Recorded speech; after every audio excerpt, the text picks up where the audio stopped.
Hola, hola. Hola. Hola, profe. Hola, profe, ¿cómo va? Hola. Hola.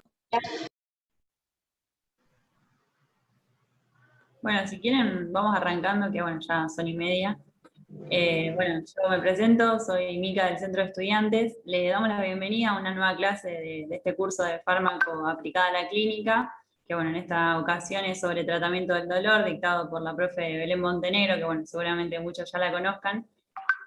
Así que bueno, les doy la bienvenida. Ustedes saben que todos los años del Centro de Estudiantes organizamos cursos, porque bueno, vemos la necesidad de poder formarnos cada vez mejor como futuros profesionales de la salud, así que bueno, le damos las gracias a Belén, que yo le pedí que sea sincrónica para poder sacarnos las dudas y todo, y ella aceptó sin problema, así que bueno, los dejo con ella y espero que disfruten la clase. Bueno, muchas gracias como siempre por la invitación. Vamos a ver qué sale hoy de este tema, que es un tema amplio y un poco complejo. Yo tengo entendido que hay estudiantes a partir de 4º año, ¿puede ser? Bien, perfecto. Vamos a ver qué sale. Un poco de farmacología básica, de analgésicos y antiinflamatorios, y después cómo aplicarlo a la práctica diaria, ¿sí? Voy a compartir, denme un segundo. Vos sabés que me dice que estoy inhabilitada para compartir. Capaz que me tengan que habilitar A ustedes. ver, Belu, ahí te intento hacer como hospedadora, dice acá para el... Ah, sí, porque si no, no te deja.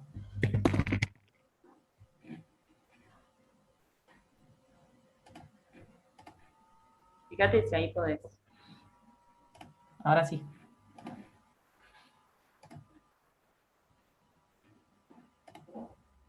Bien. Ahí se ve perfecto, ¿eh? Sí, se ve bien. Sí, sí. Bien, perfecto. Bueno, vamos a arrancar a hablar sobre farmacología en el tratamiento del dolor. Ya me presentaron, así que continúo con la disertación. Como para arrancar, siempre es bueno conceptualizar el dolor. Vamos a hablar un poco de dolor y después arrancamos con el tratamiento.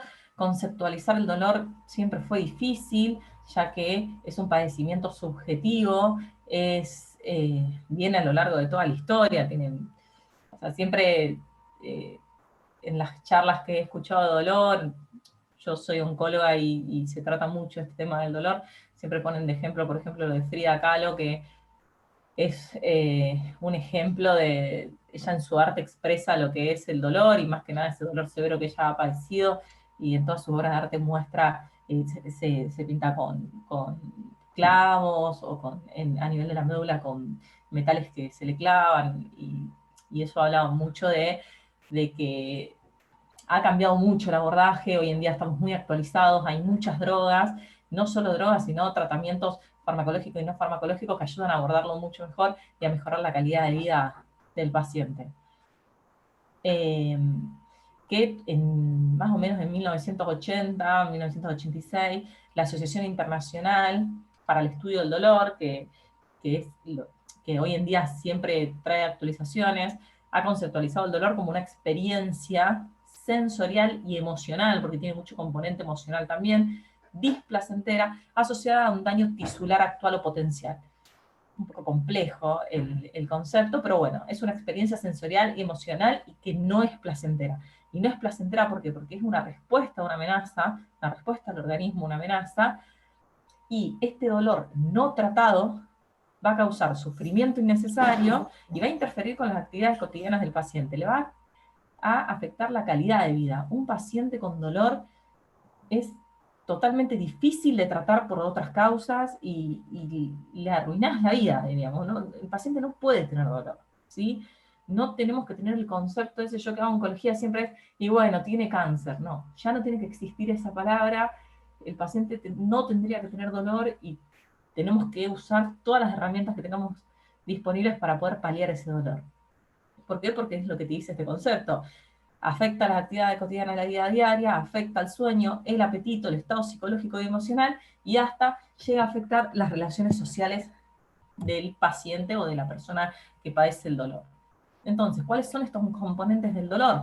No solo tenemos un componente fisiológico o biológico, ¿sí? Sino que el dolor es tan subjetivo que entran diferentes componentes, cognitivo, fisiológico, social y emocional, ¿sí? Se le da un valor emocional frente a esta reacción del dolor, que puede ser rechazo, ira, amargura, aceptación.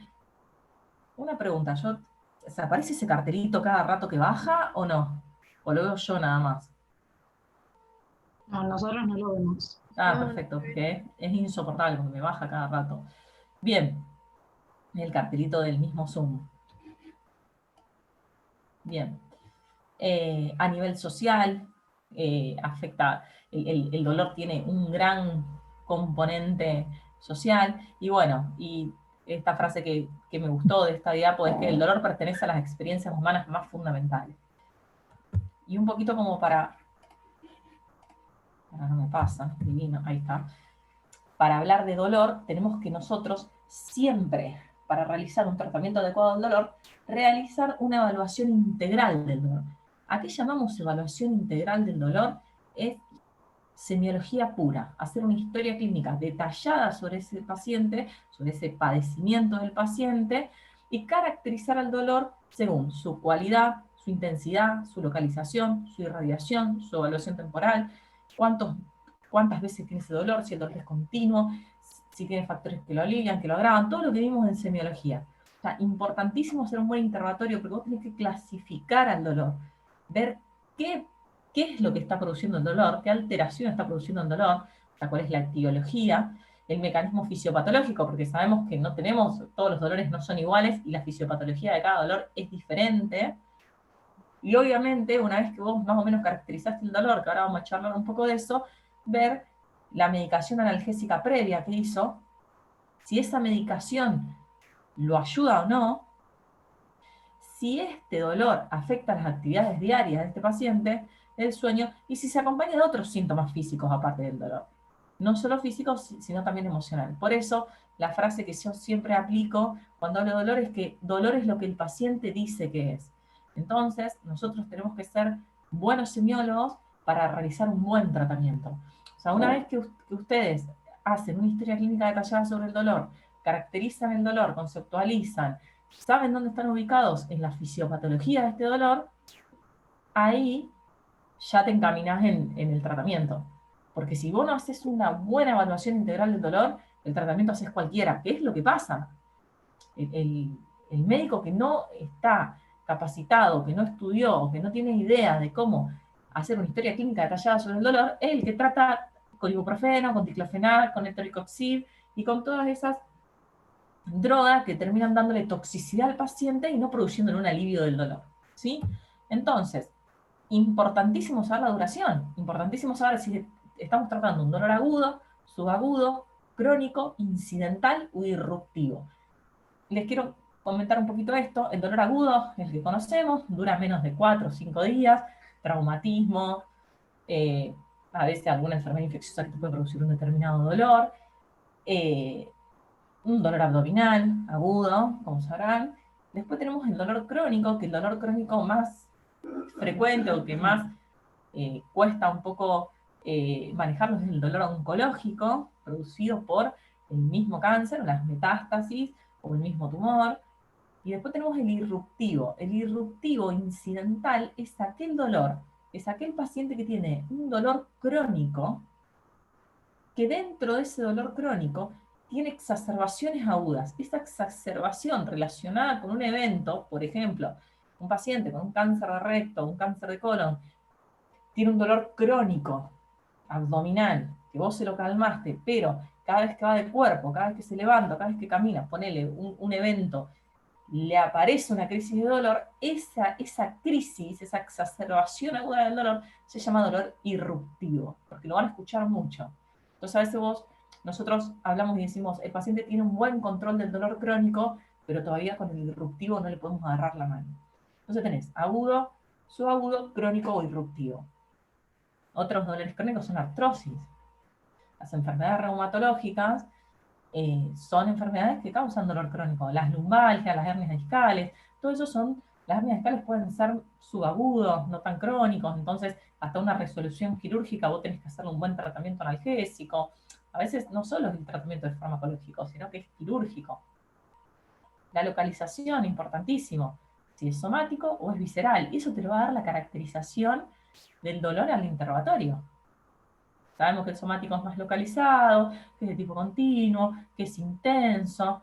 Sabemos que lo inervan otras vías, a diferencia del visceral, que es de víscera hueca, que se produce por distensión, por obstrucción, que es más difuso, que es intenso también, que puede ser cólico. Y después la patogenia, si es un dolor punzante, quemante, que irradia, más que nada en una raíz nerviosa, es un dolor de tipo neuropático. ¿Sí? Que el nociceptivo es un poco como el somático, y después tenemos el psicógeno, que es muy difícil de caracterizar de los otros. Por eso la semiología es importantísima. Si es continuo, si es episódico, y obviamente la intensidad. Leve, moderado, severo, insoportable, que ahora les voy a explicar que hay unas escalas para evaluar la intensidad del dolor. Después si está producido por una enfermedad, estas guías son oncológicas, entonces si está producido por una enfermedad oncológica o por otra cosa, ¿sí?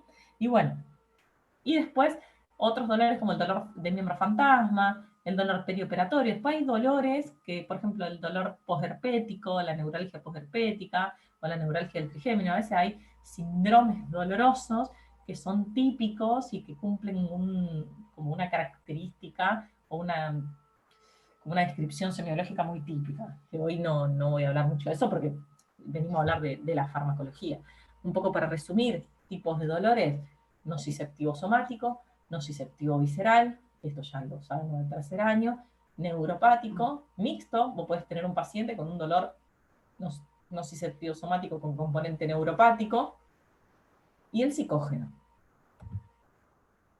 La intensidad se evalúa a través de escalas, podemos usar las caras para pacientes que interpretan mejor el tema de las caritas, podemos utilizar la escala numérica. Yo uso mucho la escala numérica y le pregunto al paciente: 0 no es nada de dolor, 10 es el peor dolor de tu vida, ¿sí? Fíjense que ya 6 es un dolor severo. O sea, ya el paciente con que te diga que tiene 6 de puntaje es un dolor que hay que tratar. O es un dolor que no está controlado si lo estás tratando. Tiene que tener entre 2 y 3. Si entró con un 8, tenga un 2 y 3.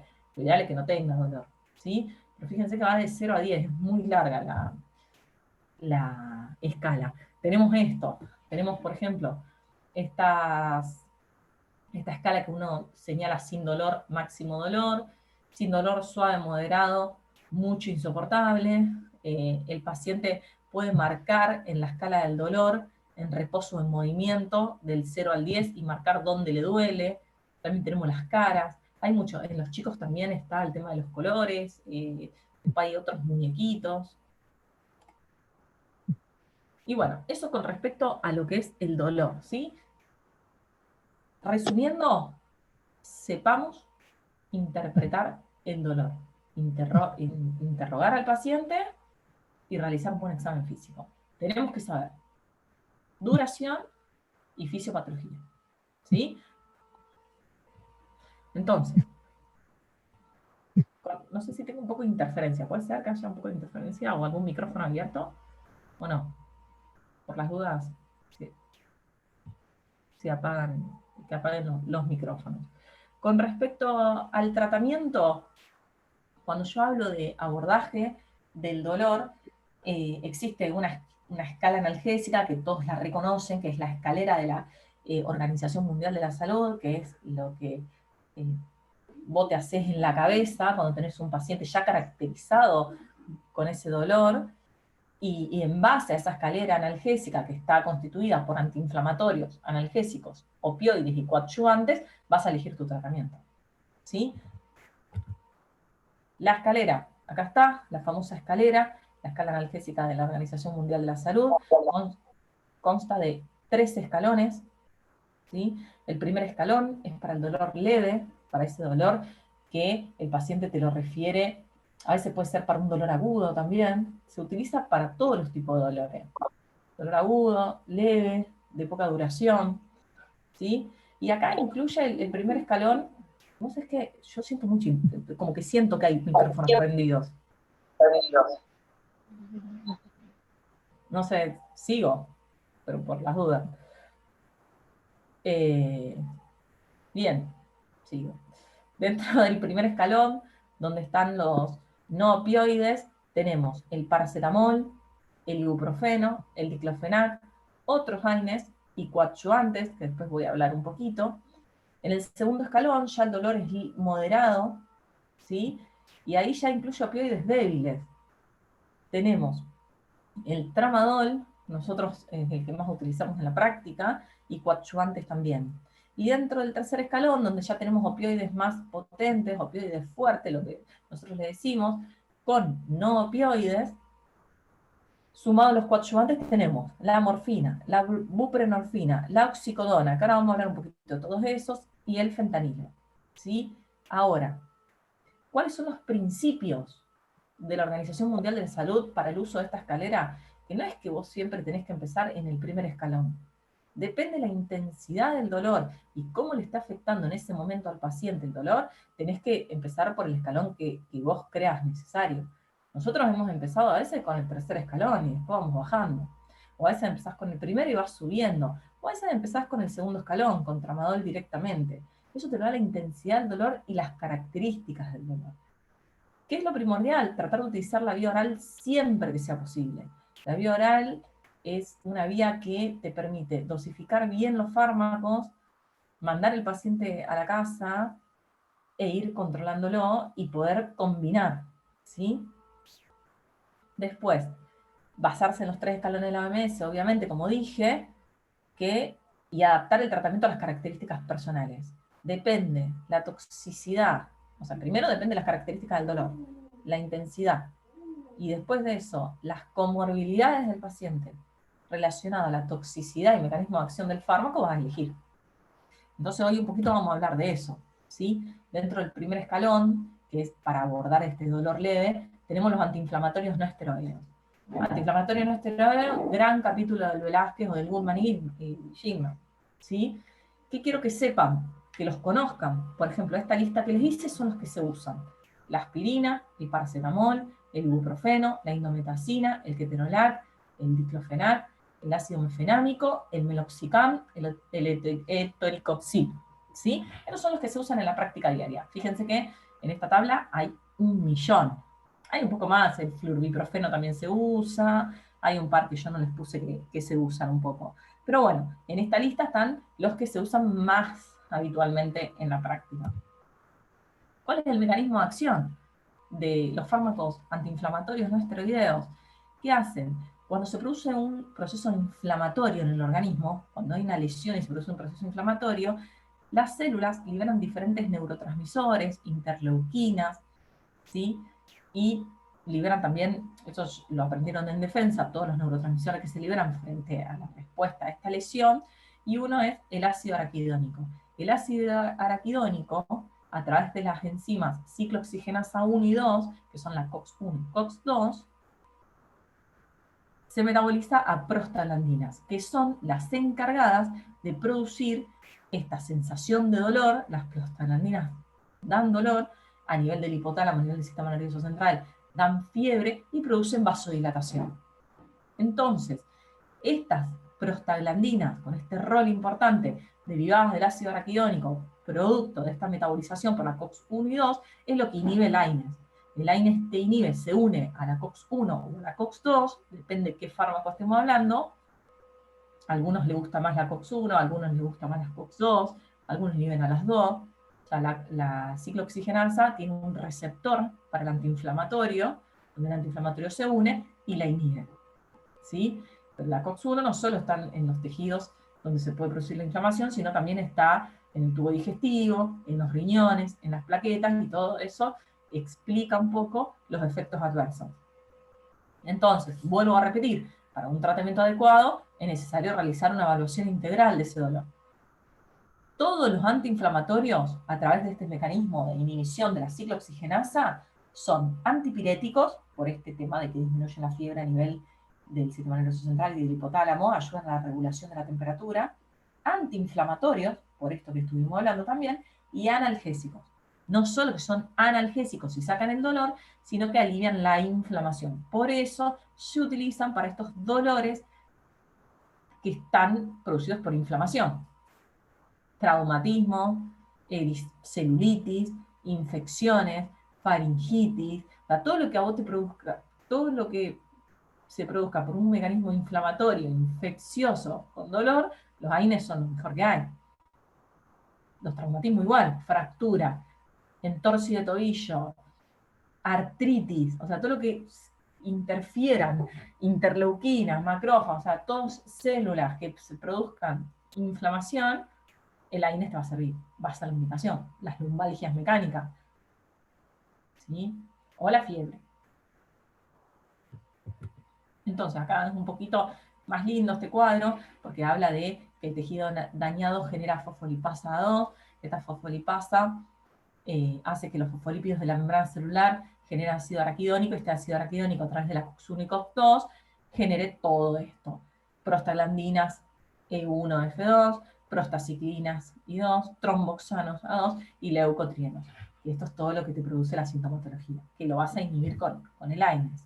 Y bueno, y así, como vos estás dando un AINES y estás inhibiendo COX-1 y COX-2, estas enzimas también participan en otros procesos del organismo, que esto es lo que te produce los efectos adversos, que ya los reconocemos. Siempre dependiendo qué gusto tenga por la COX-1 o COX-2, qué afinidad, mejor dicho. Entonces tenemos los efectos gastrointestinales, que se dan preferentemente en aquellos que inhiben más la COX-1, que cuáles son las lesiones epiteliales, que se producen a nivel gastrointestinal, que te producen dispepsia, epigastralgia, erosiones mínimas, gastritis, úlcera, porque inhiben la secreción de prostaglandina. Aumentan la secreción de ácido, disminuyen la secreción de moco, disminuyen la secreción de bicarbonato, disminuyen el flujo mucoso, o sea, el flujo sanguíneo a nivel de la mucosa gástrica, y también inhiben la proliferación celular a nivel gástrico. Ojo al piojo, esto con el uso repetido, que es lo que pasa. Las hemorragias digestivas o las úlceras pépticas casi siempre son causadas por el gran consumo que hay de AINES. Otros efectos son la retrodifusión de hidrógenos, dice, porque causa alteraciones a nivel del metabolismo oxidativo. Pero la lesión microvascular, que es la que yo quiero que también se aprendan, que es por disminución de las prostaglandinas y aumento de los leucotrienos, lo que te va a producir es este tema de las plaquetas, por ejemplo. O sea, la COX-1 interfiere en la síntesis de tromboxano A2 a nivel de las plaquetas. Entonces, se produce una alteración cualitativa de las plaquetas. O sea, las plaquetas no se adhieren como se tiene. La adhesión plaquetaria está inhibida por esta inhibición de la COX. Después voy a hablar de cada fármaco un poquito, pero sepan que no vas a tener en el laboratorio de una disminución de las plaquetas si el paciente está tomando diclofenac o aspirina todos los días, sino que vas a tener una disminución de la función de las plaquetas. De esta primera, en la hemostasia, vos tenés hemostasia primaria y secundaria, vas a tener alterada la hemostasia primaria por alteración de la calidad de la plaqueta. Inhibe el tromboxano A2. Entonces puede producir fenómenos trombóticos, infartos, ictus, más que nada los inhibidores de la COX-2.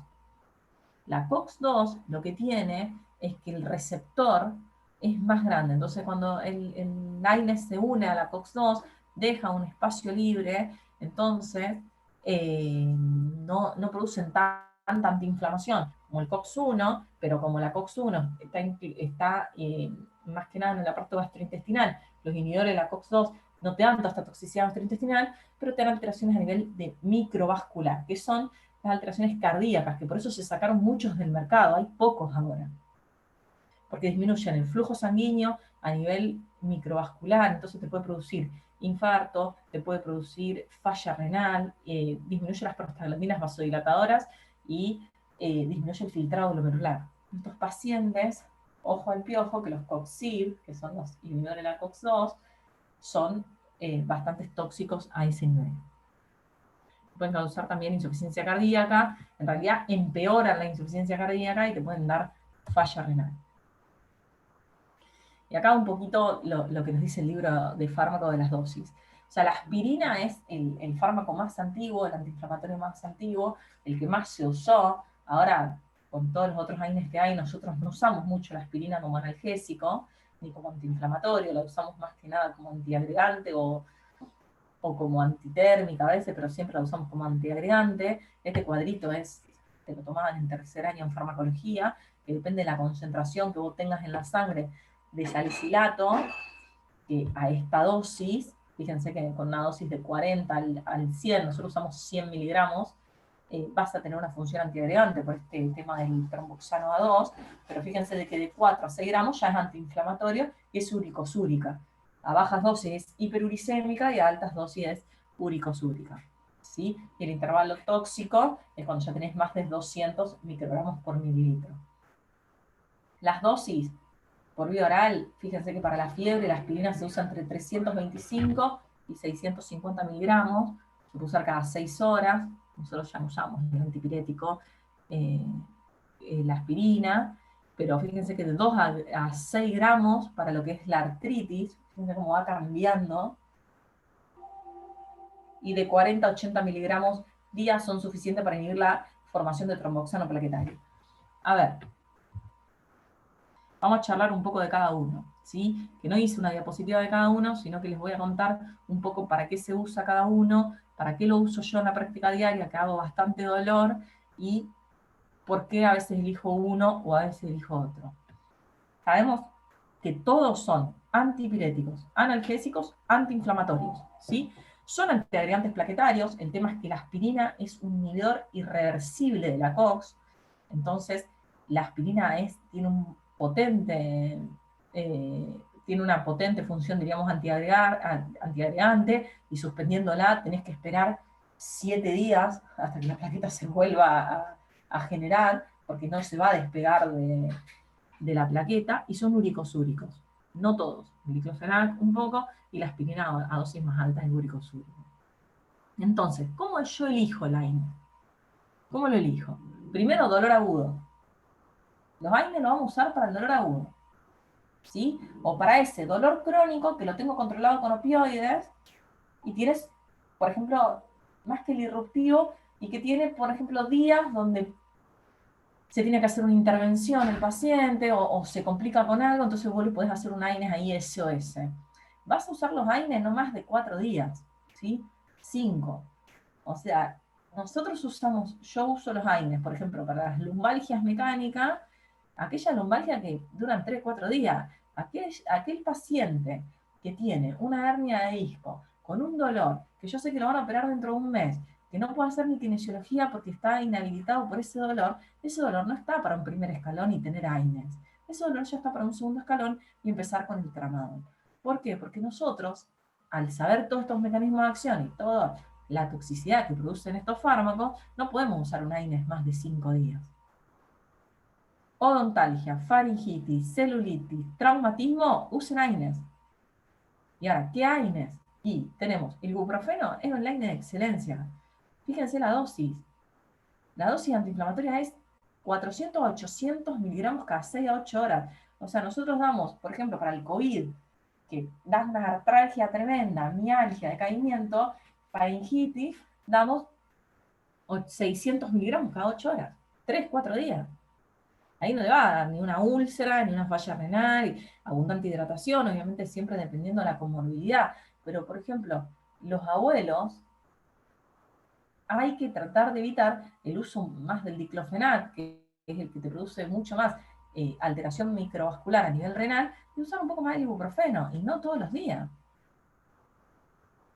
Después, por ejemplo, el paracetamol no es un AINE, es un analgésico, está dentro, cuando vos lees el capítulo de farmacología, está el paracetamol, dentro del capítulo de antiinflamatorios y analgésicos, pero no tiene todavía un mecanismo, no se conoce bien cuál es el mecanismo, se cree que está implicado en la inhibición de la ciclooxigenasa, pero no tanto en la ciclooxigenasa 1, sino con la ciclooxigenasa 2, porque no da casi nada de,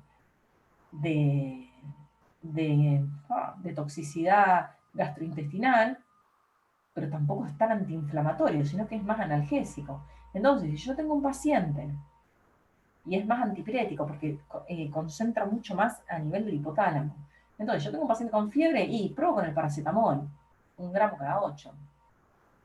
Pruebo con el paracetamol. Si con el paracetamol no puedo o no logro, puedo meterle un ibuprofeno que es más antiinflamatorio. A veces la gente dice, para una celulitis o para una entorsis de tobillo, eso, toma paracetamol. El paracetamol no llega tanto a los lugares con mucha inflamación. Sí lo hace el diclofenac o lo hace el ibuprofeno. Entonces ahí es donde yo a veces prefiero usar el diclo o el ibuprofeno 3-4 días, reglado, sumado a un poco de hielo y reposo, ponele, y no usar paracetamol, porque el paracetamol es analgésico. Sí, yo uso mucho el paracetamol en las cefaleas tensionales, ponele, que no es malo.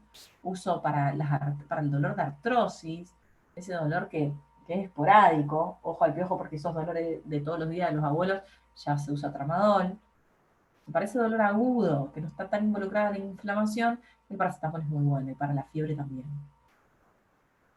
Es barato, no da casi toxicidad ni renal ni gástrica, y la única alteración que te puede dar es la hepática por sobredosis, que es muy difícil, se da mucho en el primer mundo, nosotros no tenemos tanta sobredosis de paracetamol.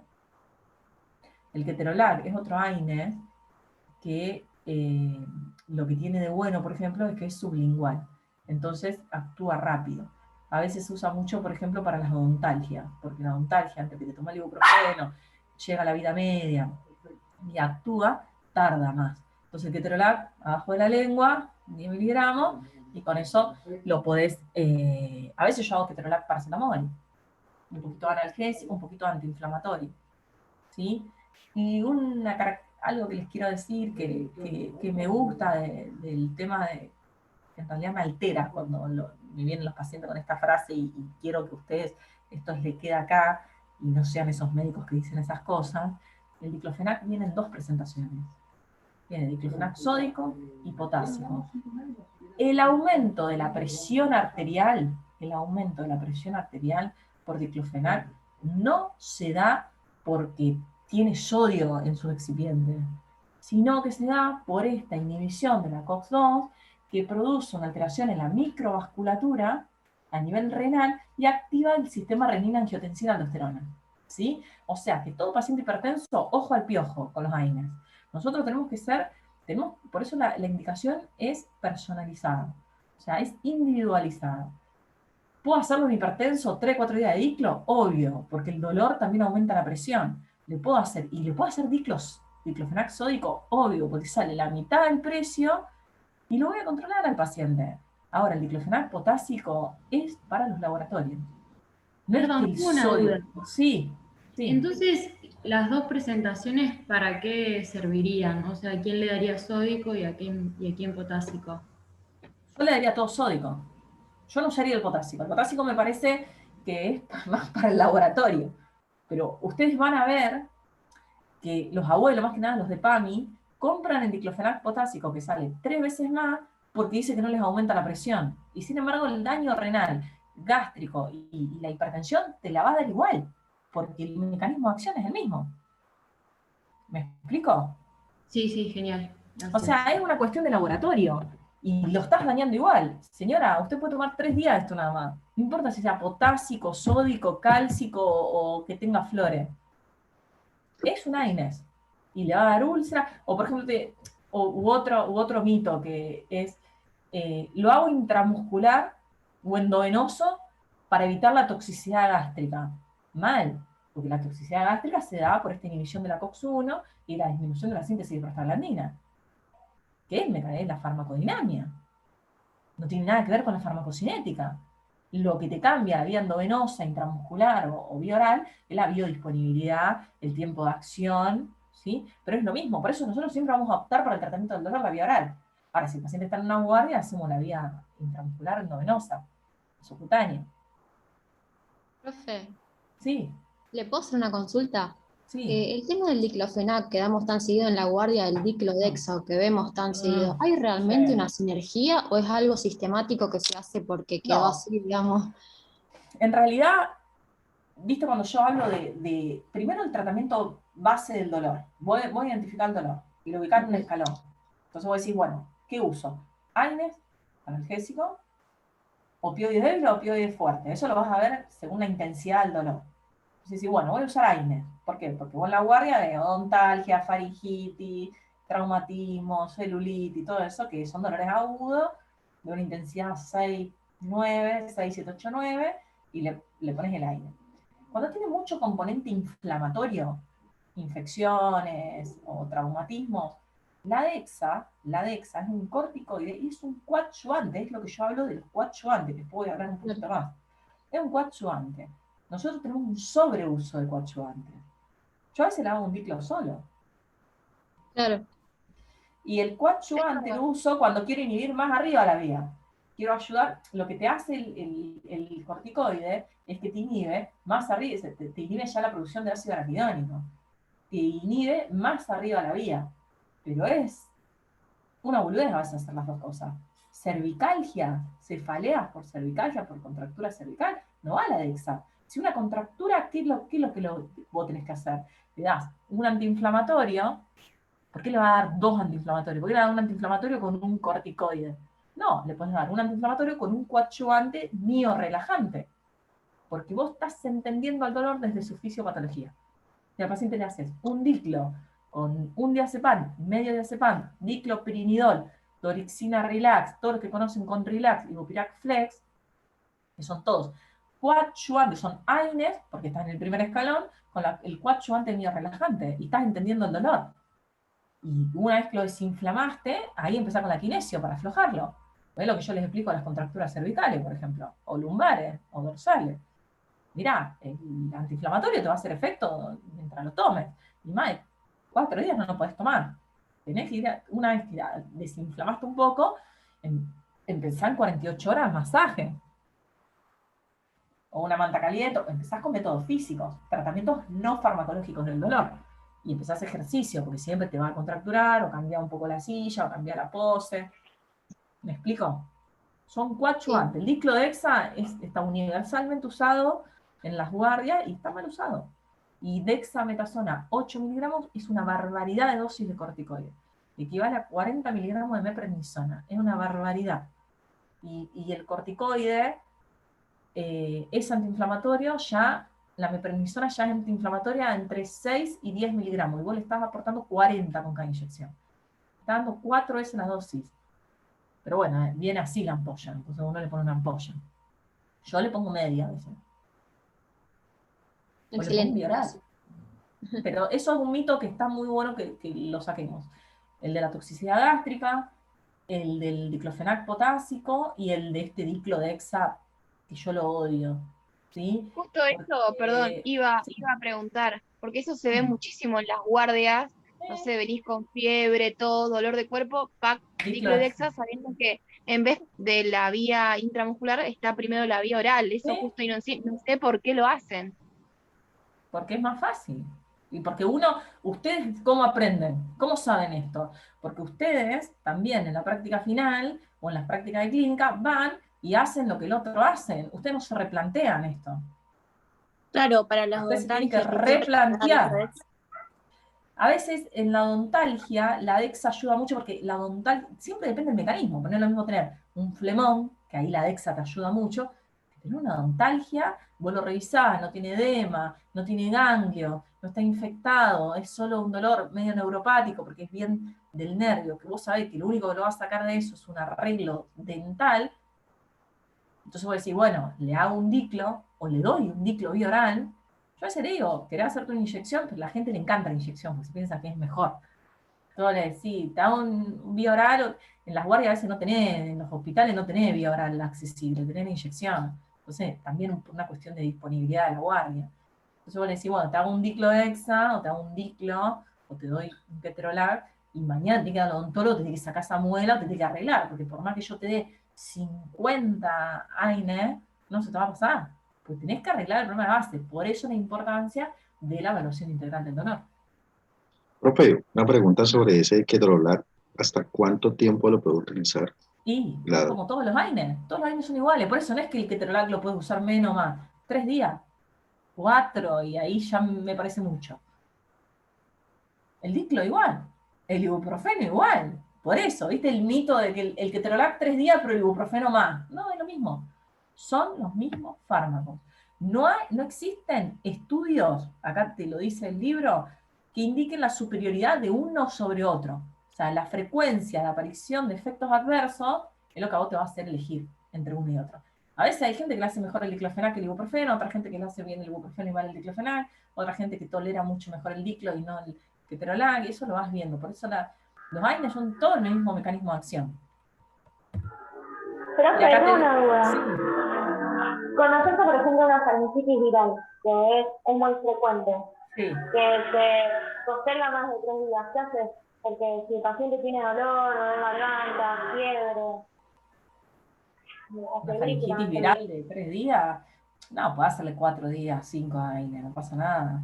No esos Es casos raro no que hay una problema, faringitis ¿no? viral te dure 4 o 5 días y tenga fiebre y todo eso, ojo, que no tenga algo bacteriano. Profe, y con el tema, por ejemplo, del COVID, yo sabía que estaban alternando los antiinflamatorios. Pero es por eso, es por lo mismo, porque el paracetamol no tiene tanta afinidad antiinflamatoria, y a veces el COVID tiene mucho componente inflamatorio a nivel de las artralgias y todo eso, pero no es alternar. Yo lo que hago, por ejemplo, le digo, o sea, veo qué síntoma predomina. Si predominan las mialgias, las artralgias y el decaimiento, le doy ibuprofeno porque es un antiinflamatorio, y si solo tiene fiebre, le doy paracetamol. Y a veces le digo, mirá, toma el paracetamol cuando tengas fiebre, y en el medio puedo hacer un ibuprofeno si te duele mucho el cuerpo. Claro. El paracetamol o la dipirona también es un analgésico antipirético que se ha suspendido en otros países por granulocitosis, se usa mucho como un antipirético, y a veces en COVID le damos dipirona. Claro. Fíjense acá en este cuadro, yo para que no se me haga tan tarde, pero fíjense este cuadro, donde depende la afinidad que tenga este fármaco sobre la COX-1 o COX-2, vas a tener diferentes efectos adversos. Fíjense, el etoricoxib, el rofecoxib y el celecoxib se reusan ahora. Ustedes lo van a ver, se usa mucho en los abuelos, porque dicen que no causa gastritis, pero te arruina el riñón. Y no solo que te arruina el riñón, sino también te da efectos cardiovasculares. Se da 1 por día, porque tiene una prolongada vida media, y son antiinflamatorios. La gente dice, no, a mí el diclofenac no, porque me da presión alta y me da úlcera, pero tomo etoricoxib. Y es lo mismo, es un AINE, inhibidor de COX-2. No lo puedes hacer mucho, no es para dolor crónico. Los inhibidores selectivos de la COX-2 se usan con la misma indicación que los inhibidores de la COX-1. Fíjense que tenés el diclofenac, tiene parte que inhibe la COX-2 y parte que inhibe la COX-1, y el naproxeno te inhibe mucho más la COX-1. El naproxeno nosotros lo usamos a veces para los dolores menstruales, o se usa mucho para la fiebre del paciente oncológico. Pero COX-1, COX-2, acá están todos los fármacos y los efectos adversos. Cuanto más afinidad tenga por la COX-2, más riesgo cardiovascular, trombosis, infarto. Ojo al piojo, si vos tenés factores cardiovascular, no es un inhibidor de la COX-2. Ahora, los que inhiben más la COX-1, hemorragia, complicaciones de la úlcera péptica, ¿sí? Entonces, ahí vas a usar más, si el paciente no tolera mucho, o tiene gastritis, todo eso, va a hacer 3-4 días de un coxib. Hay mucha movida de laboratorio con este tema. Entonces, ojo, lean e infórmense, ¿sí? Paciente con falla renal, ojo, porque no puedo usar AINES. Ahí se usa el paracetamol, o ya paso para los opioides. Cuando el paciente tiene contraindicación de un antiinflamatorio, me voy al opioide débil, me voy al tramadol. No le tengan miedo al tramadol. El tramadol se recontra usa. Y es un derivado de la morfina 10, 30, 40 veces menos potente. Y es muy seguro en toxicidad. Entonces, pasamos al segundo y el tercer escalón. dolor moderado severo. Yo tengo una pregunta del primer escalón. Sí. ¿El ácido mefenámico, ahí en qué lado estaría? ¿Estaría más a la izquierda o a la derecha? A la derecha, más en COX-1. Ah, bueno, genial, gracias. Y se usa mucho para lo que es el ácido mefenámico, se usa mucho para los dolores, para la dismenorrea. Tiene mucha afinidad sobre el músculo liso y te ayuda mucho en eso. Profe, una pregunta.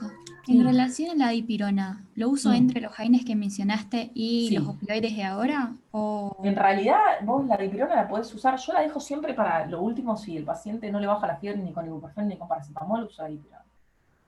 y para dolor? Y para dolor, no se usa. No tanto. Ah, ok. No se usa. Se usa mucho en las guardias para las cefaleas, pero por una cuestión también de mitos, pero no se usa. Gracias. No. Para Bueno, alcohólico dentro... biliar no se usa. ¿Cómo? ¿Alcohólico qué? Para alcohólico biliar no lo usan a veces en las guardias. ¿Pero por qué? Ahí volvemos. Interroguemos el dolor. El cólico biliar, ¿qué tipo de dolor es? Cólico. ¿Visceral o somático? Visceral. Bien, el cólico biliar está producido por una inflamación. Sí.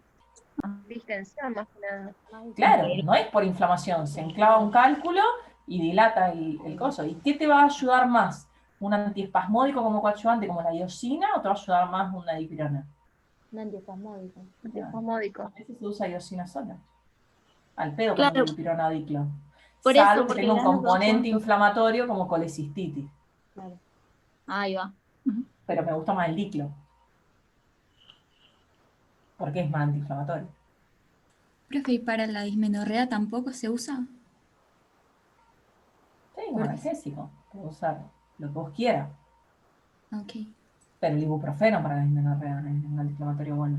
El ibuprofeno, que es lo mismo que todos.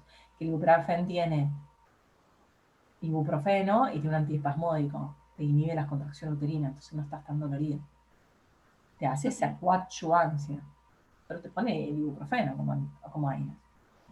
La dipirona se ha usado mucho como analgésico. Se usa, van a ver, se usan todos. Van a ver que cada uno tiene su escuela. Yo no la uso mucho. Después tiene médico que la rehúsa. Pero bueno, sepan que está dentro del mismo grupo. Y profe, una pregunta. Sí. Estuve escuchando mucho del ibuprofeno inhalado para el tratamiento del COVID y o sea, ¿sería como antiinflamatorio? No, ¿O por qué? es un trabajo que se hizo solo en Córdoba. Supuestamente tiene un poder antiinflamatorio e inhalatorio. Muy pocos pacientes. El beneficio fue bueno, pero en pocos pacientes, o sea que no. Claro, hay no nada. tiene mucha información al respecto. No. Bien, vamos con opioides. Profe, una pregunta antes de seguir. Sí, yo a las 8 menos 10 tengo que cortar, por las dudas, digo, porque tengo otra charla. Sí. Bueno, no, es rápida, porque yo muchas veces he escuchado, por ejemplo, que el paracetamol no me hace nada, pero el Ibuprofen sí o algo parecido. ¿Y por qué te crees que puede ser eso? ¿Es por ¿Y todo eso lo que estamos explicando? ¿Tarea algo más psicológico o es porque nosotros le estamos dando el analgésico mal? ¿Y yo qué dije? ¿En qué difieren el paracetamol y el ibuprofeno? En que uno es Antiinflamatorio. Que uno actúa a nivel y el otro central es más que más todo. Por eso. Y si vos tenés un dolor de componente inflamatorio, obviamente el paracetamol no te va a hacer tanto como el ibuprofeno. Es así. Es claro. que si el paciente tiene mucho componente inflamatorio, obviamente le va a hacer mejor el ibuprofeno. El ibuprofeno no tiene tanta afinidad muscular. Por ejemplo, el diclofenac tiene más penetrancia a nivel de las articulaciones que el ibuprofeno. Por eso a los pacientes con artritis o dolor en la rodilla por el fútbol, qué sé yo, le hace mucho mejor el diclofenac que el ibu. Sí, por una cuestión de farmacocinética, de que se acumula mucho más en el líquido sinovial el diclo que el ibuprofeno. Por eso hay que saber caracterizar el dolor. Por eso tan importante la evaluación del dolor. Entonces, cerramos AINES. Vamos con opioides. Segundo o tercer escalón, dolor moderado severo. Opioides, miren todos los que hay. Hoy no los van a conocer, hoy van a decir, ¿qué es esto? Pero se recontrausa. Buprenorfina, codeína, morfina, oxicodona, fentanilo, metadona, tramadol, loperamida, naloxona. Tramadol lo tienen que saber usar. Un médico recién recibido tiene que saber qué es el tramadol, el mecanismo de acción y administrarlo. el médico recién recibido que le tenga miedo a usar tramadol no tiene que tener matrícula, digo yo. O sea, tienen que saber usar el tramadol y lo tienen que usar. No te da ni depresión respiratoria ni todas esas boludeces que yo escucho siempre. Es un opioide débil que no da toda la toxicidad que da los AINES y que te da esto de la posibilidad de usarlo mucho tiempo. Artrosis, lumbalgias, dolores subagudos o crónicos moderados o leves. Porque vos vas a tener un dolor leve, pero crónico, y no puedes usar un AINES para crónico, y vas a usar el tramadol. Es muy buen analgésico y se tolera bastante bien. Después tenés la morfina, como la madre de todos los opioides. Todos son derivados de la morfina, entonces vamos a hablar mucho de la morfina. El fentanilo, que es 100 veces más potente, y la metadona que la morfina. El fentanilo se usa mucho para la pseudoanalgesia, para intubar, para operar, para sedar, ¿sí? Estos son los que tienen que conocer. La morfina se obtiene de la planta del opio, una planta ya muy antigua. Se usaba el opio para todo tipo de malestares, ¿sí? Fue la droga más empleada en la antigüedad, y obviamente ahora se sustituyó, se le hizo cambios a nivel industrial y se generó la morfina, ¿sí? Entonces, si yo les pregunto a ustedes cuál es el mecanismo de acción de los opioides, ¿viste? Uno sabe el de la COX-1, COX-2 con los AINES, pero los opioides son nosotros tenemos un sistema endógeno opioide, ¿sí? Nosotros tenemos nuestros neurotransmisores opioides, que nos alivian el dolor, que nos dan placer, ¿sí? Todos estos tienen sus receptores. Nosotros tenemos receptores de opioides en el organismo, que están distribuidos por todo el cuerpo, más que nada en el sistema nervioso central y periférico, mucho más concentrado en el sistema nervioso central. Tenemos a nivel de los núcleos cerebrales y a nivel de la médula. Más que nada en la médula, el asta dorsal. Está llena de receptores de opioides, ¿sí? ¿Cuáles son esos receptores? Esto lo tienen que saber. Esto es farmacología básica. Receptores opioides mu, que es la U esa que ven, griega. Receptores opioides mu, delta y kappa. Estos 3 receptores son los que vos vas a modificar o usar con los fármacos que le vas a administrar. Vos le pones morfina, la morfina se va a unir al mu, al delta y al kappa. Depende la afinidad que tenga cada opioide con un receptor, va a tener diferentes efectos con respecto al dolor. Pero sepan que el principal mecanismo de acción es a través del receptor mu, ¿sí? Que fíjense en dónde se encuentran, en todos lados, en el núcleo caudado putamen, en el tálamo, en la amígdala, en los núcleos del RAFE, en la sustancia gris periaqueductal, en los ganglios de la raíz dorsal, en la médula, en el hipocampo. Los deltas también están en la corteza, en los mismos ganglios, en el hipotálamo. O sea que todas estas vías aferentes y eferentes que se producen para comunicar el tema del dolor cuando hay una lesión y vos tenés dolor, están mediadas por estos receptores. Y estos receptores son los que van a ir a interferir en el mecanismo de acción de los opioides, ¿sí? Los opioides van a actuar a nivel de la unión sináptica, ¿sí? Entonces, el opioide se va a unir al receptor opioide presináptico, se inhibe, presináptica es la unión, ¿sí? No es como los AINES que inhiben una enzima que inhibe una metabolización. Acá no, acá se meten en la sinapsis y en la unión y en la neurona presináptica inhiben. ¿Para qué? Para que se activen proteínas y se disminuya la secreción de AMP cíclico, de potasio y de calcio. Entonces, ¿esto qué produce?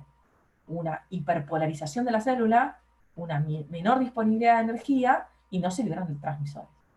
Entonces, queda inhibida la sinapsis de esa neurona, de esa vía. Entonces, como estos receptores se encuentran en las principales vías del dolor, neuropático, somático, visceral, el opioide lo inhibe, ¿sí? A través de lo presináptico. ¿Cuáles son los efectos? O sea, ¿qué produce el opioide? Obviamente analgesia. Es el principal efecto. Calman el dolor. No son tan antiinflamatorios. Calman el dolor por estas vías centrales. No tienen techo. ¿Qué significa que no tienen techo? Vos le puedes dar dosis, y no hay dosis máxima. ¿Qué te va a limitar a vos la dosis? O sea, no tienen techo analgésico, pueden calmar los dolores hasta más fuertes, pero ¿qué te limita a vos? La toxicidad en darle la dosis. Disminuyen el dolor, disminuyen el sufrimiento, mejoran la calidad de vida, mejoran el sueño, y todo eso de la analgesia está regulado por los receptores mu.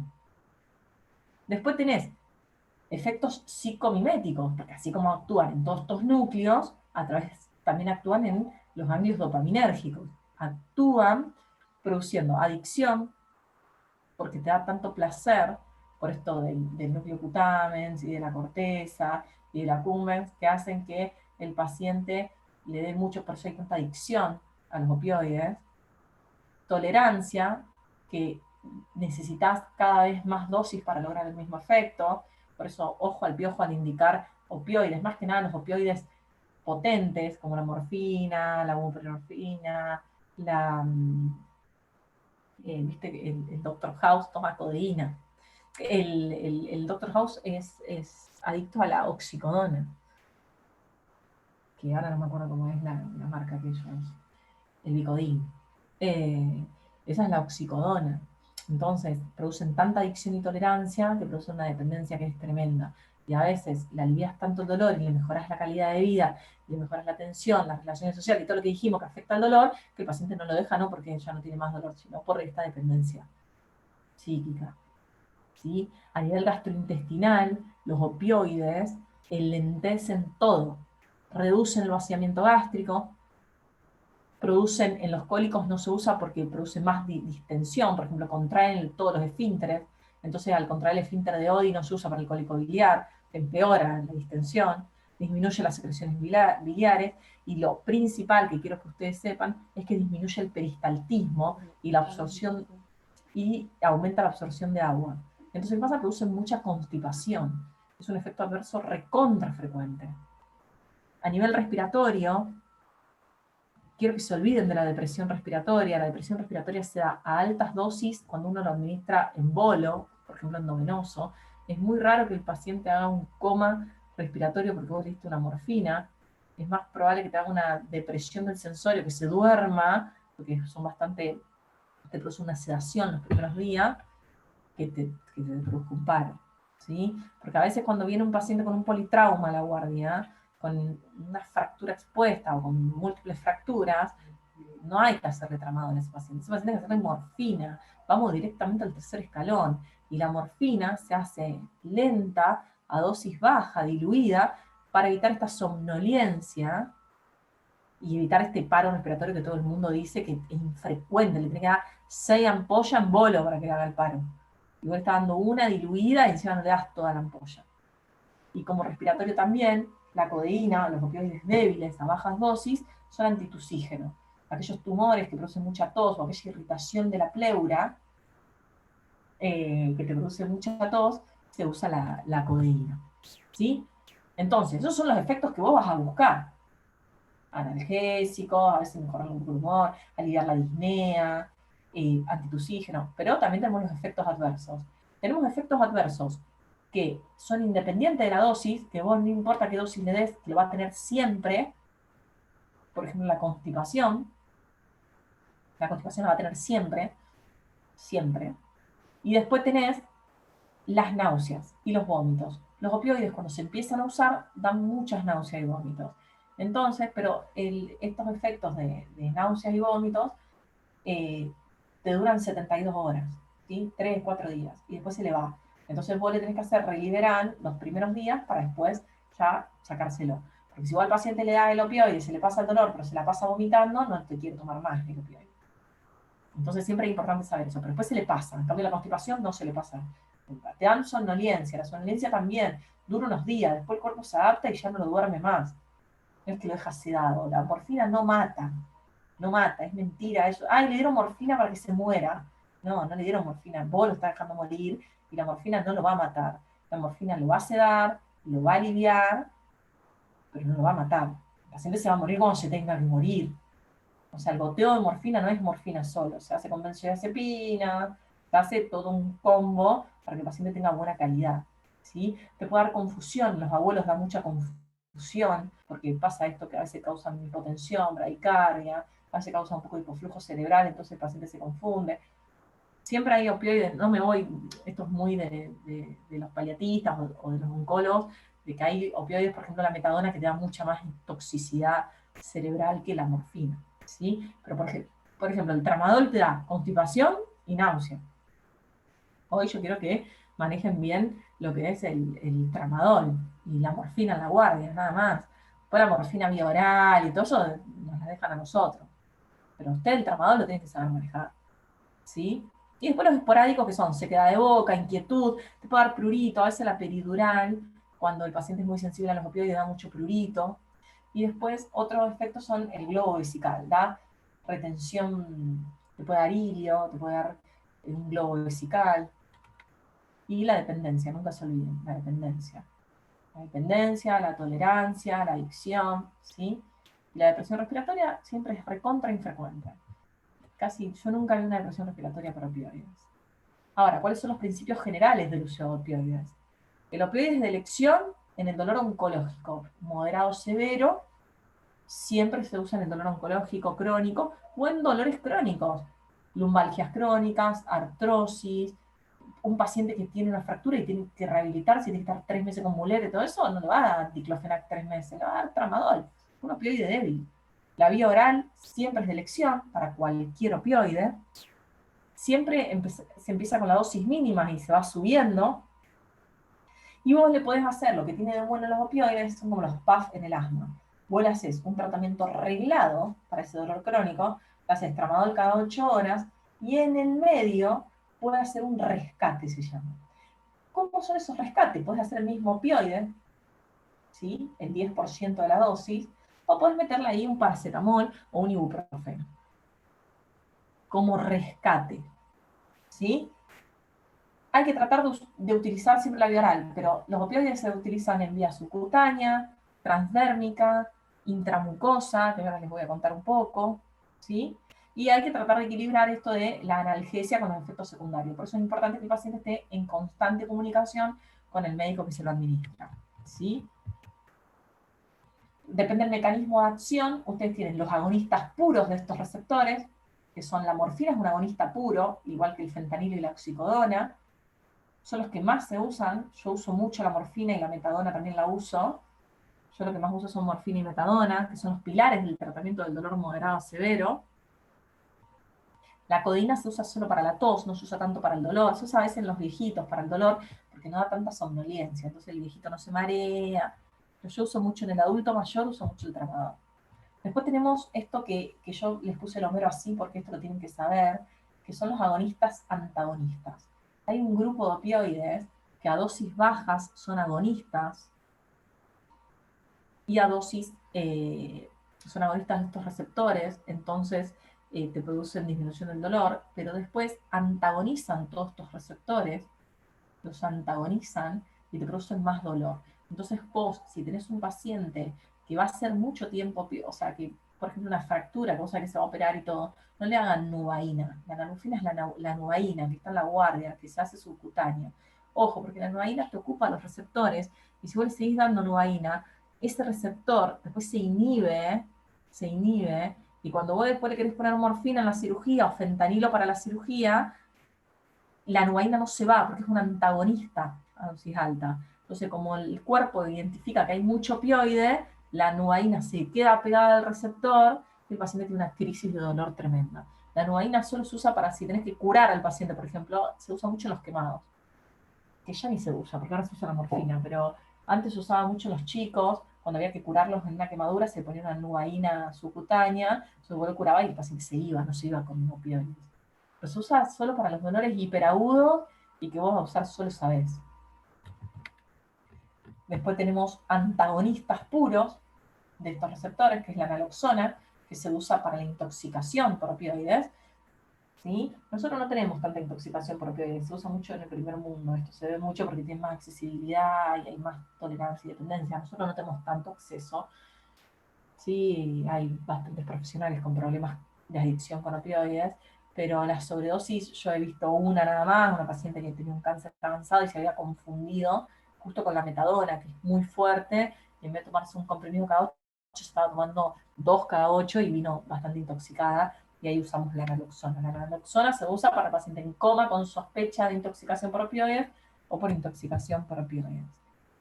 Después tenemos drogas con mecanismo mixto, que inhiben el receptor mu, no tan potente como la morfina, pero también bloquean la serotonina y la noradrenalina, que ahí tenemos el tramadol, que se recontra usa. El tramadol viene en comprimidos de 50 miligramos, y viene en gotas también. O el tramadol lo puede hacer 50 cada 8 horas. A veces yo le doy cada 12, porque marea un poco y asusta. Marea, baja un poco la presión, da un poco de náusea, entonces la gente no lo quiere usar. Pero es muy buen analgésico. Y la metadona es también mixto y es casi 30 a 50 veces más potente que la morfina. Entonces nosotros la usamos cuando el paciente no tolera, cuando a pesar de la morfina sigue teniendo dolor. Y acá un poquito de qué nos dice el Velázquez. Nos dice que las náuseas, se me aparece un cartel de Zoom, las náuseas y los vómitos son la principal causa de intolerancia al tratamiento en las primeras etapas, ¿sí? Fíjense que el paciente empieza con náuseas, con vómitos y ya no tolera mucho, y entonces ya te lo quiere dejar, entonces es importante darle el Reliberan siempre con el opioide. El estreñimiento es un efecto adverso que no desarrolla tolerancia, lo que yo le decía, siempre lo va a constipar.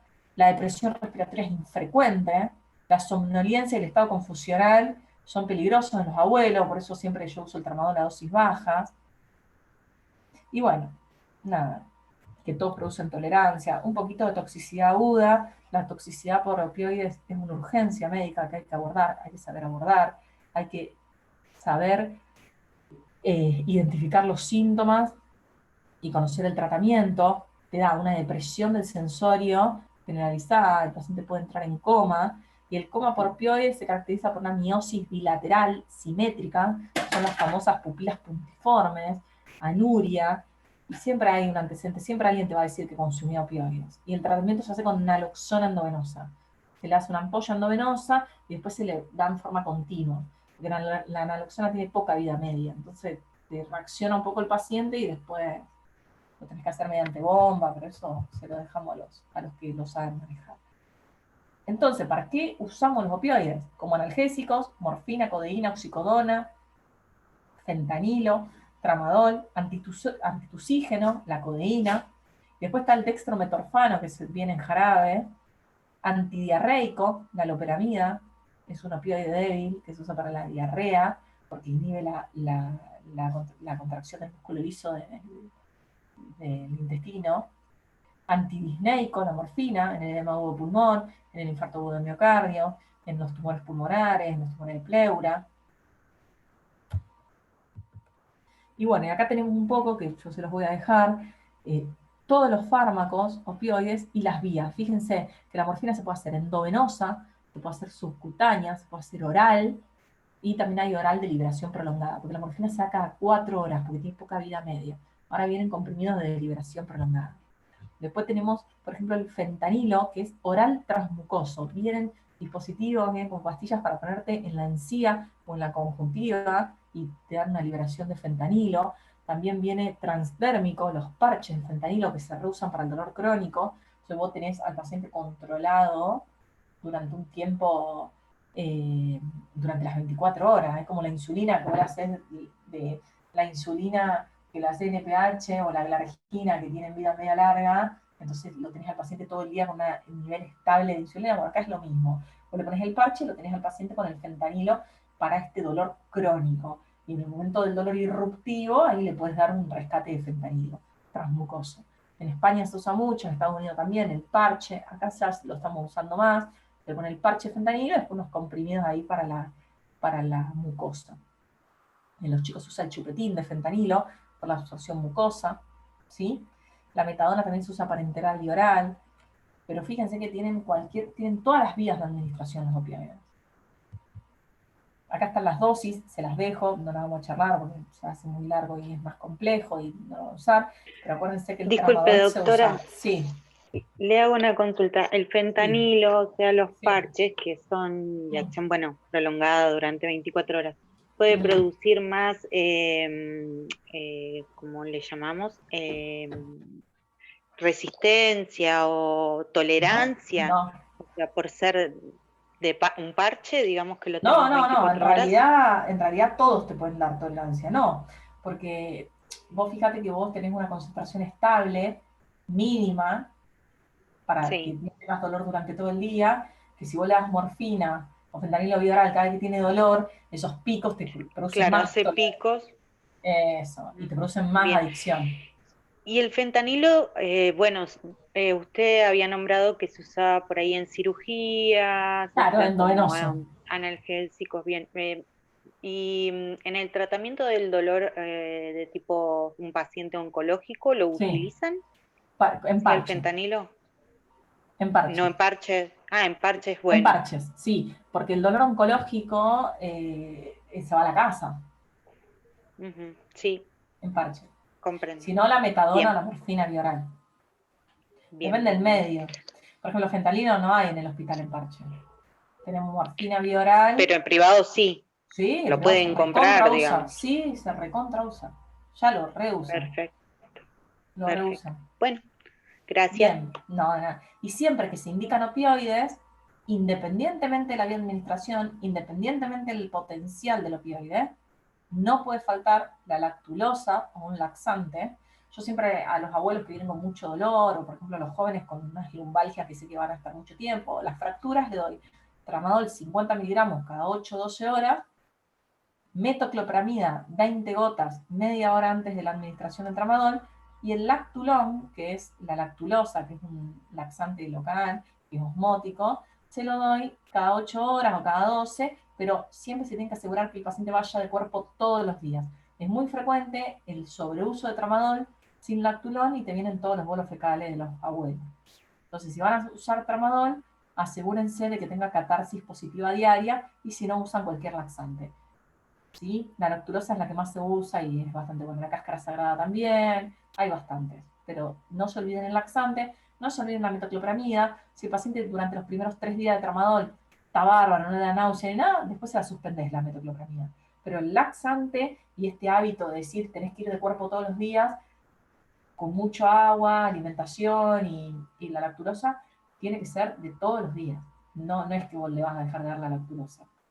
Y obviamente las pautas de alarma, confusión, hipotensión, mareo, que pueden producir caída en los abuelos, todo, y la información constante. Tener al paciente, si vos le vas a dar opioide, el paciente tiene que estar controlado. ¿Sí? Y un poquito, como para terminar, sobre los fármacos coadyuvantes del dolor, esto dice dolor oncológico, pero es lo mismo, son estos. Vos usás en el primer escalón los AINES, en el segundo y el tercero podés usar AINES, pero opioides débiles en el segundo escalón y opioides fuertes en el tercer escalón, y los coadyuvantes son fármacos que tienen otra utilidad, por diferentes mecanismos de acción, pero sirven también como analgésicos. No son antiinflamatorios, pero sí, a través de su mecanismo de acción, pueden paliar el dolor. ¿Cuáles son estos? Los antidepresivos. Los antidepresivos, la amitriptilina, por ejemplo, se usa mucho para el dolor neuropático, las neuralgias posherpéticas, los pinzamientos en las partes de las hernias en la columna. Después tenemos paroxetina y fluoxetina, que se usan mucho para esta ansiedad que produce el dolor. El dolor genera mucha ansiedad, genera mucho malestar y entonces por eso usamos bastante la paroxetina. Yo la uso mucho, la paroxetina. Y después los anticonvulsivantes como la carbamazepina o el gabapentin, que se usan para los dolores neuropáticos. Yo el gabapentin lo recontra uso para el dolor neuropático. Está la pregabalina, ahora también de moda, pero sale 5 veces más que el gabapentin, pero se puede usar también. La pregabalina es un ansiolítico y también es un neurítico, o sea, te produce alivio del dolor neuropático. Siempre asociado a tramadol, si es un dolor crónico, o a diclofenac, si es un dolor agudo. Los corticoides, que ya más o menos hablamos, que se usa mucho para lo que son, nosotros lo usamos mucho para el dolor crónico en los oncológicos, más que nada los metastásicos óseos, pero si no lo vas a usar así en la guardia SOS cuando amerite, y las benzodiazepinas también se usan mucho. Y acuérdense que el dolor no solo hay que hacer tratamiento farmacológico, sino que también existe el no farmacológico. Tenemos las cirugías, el tratamiento psicológico, la kinesiología, y después hay que se está peleando, las sociedades piden que en los escalones ya se empiecen a agregar los bloqueos.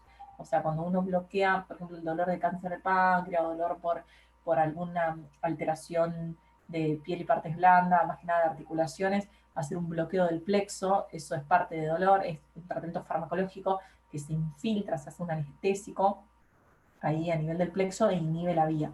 Eso se está pidiendo que se incluya en los escalones porque se usa un montón.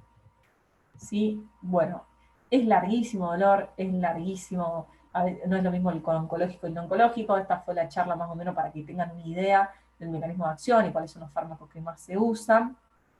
Siempre estoy a disposición para cualquier duda, y estas dos frases son las que me gustan siempre terminar cuando hablo de dolor, que es: el dolor trastorna y destruye la naturaleza de la persona que lo siente, y vivir y morir con dolor es algo que ya hoy no tendría que suceder. Uno no puede vivir con dolor y tampoco puede morir con dolor. El paciente que vive y muere con dolor es porque no está atendido por un buen profesional. ¿Sí? Hay mucha disponibilidad, hay muchos AINES, hay muchos opioides, hay mucha información, que el paciente puede vivir una buena vida si está bien tratado. ¿Sí? Obviamente el cannabis tiene otro capítulo, sería otra clase, porque no vamos a hablar de cannabis porque se usa un montón, es un coadyuvante el cannabis. El cannabis, todas las terapias complementarias son todos coadyuvantes que yo las uso y soy partidaria de eso. ¿Sí? Yo tengo 4 minutos para preguntas, porque tengo que irme a otra charla a las 8. Sí. Tengo una pregunta sobre el tratamiento en el manejo inicial, sobre todo en patologías quirúrgicas, por ejemplo en pancreatitis o en diverticulitis, aparece la meperidina. ¿Qué tan real es el uso en la guardia? Si realmente es así. ¿Meperidina? Sí, el clorhidrato de meperidina. No lo uso yo. Así aparecen los manuales. Es un antiespasmódico. Pero no se usa. Se usa mucho pero no. ¿Y cuál porque se es la utilizaría, meperidina, por ejemplo? la meperidina es un derivado, es un opioide, no, es para la diverticulitis.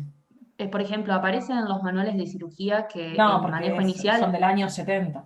Sí, seguramente. No. Pero Para el dolor, ¿cuál se está diclofenac. usando? Diclofenac. Sí, y si el dolor vos tenés que usarlo más de 7 días, usas tramadol. Perfecto. Pero diclofenac, usás diclofenac. Listo. Porque la diverticulitis, te lo dice la palabra, es una... Sí. Por ejemplo, la pancreatitis inflamación. aparece como que se usa como los opioides hacen contracción en el esfínter de Oddi, digamos, lo nombra la meperidina. Sí. Pero lo nombra la diverticulitis por ahí que no tiene demasiado sentido. No, diclofenac. O tramadol. Perfecto, gracias.